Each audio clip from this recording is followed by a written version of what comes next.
السويدة؟ يعني الان عندك علي بالحراسه، على يسار حسام كاظم وميثم جبار بالوسط ومصطفى محمد على اليمين، يعني ثلاثه دول الدفاعي، خط الدفاعي. على اليسار سدر محمد، بالوسط حيدر عبد الكريم وعلي محمد على اليمين. انس مالك واحمد محمد ياباني بالوسط، ارتكازيه تقريبا يكون هم المحور للامام. مراد محمد وحسن عبد الكريم للامام.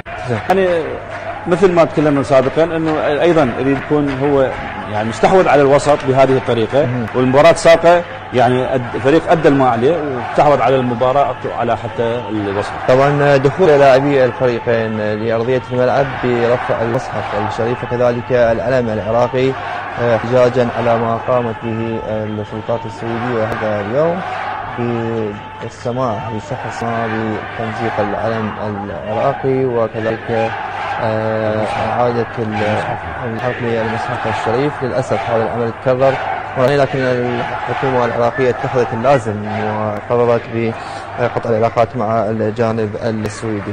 كابتن، مثل ما قلت لك انه بعض الاسماء الموجودة مثل علي محمد اليوم تكون أول مباراة له.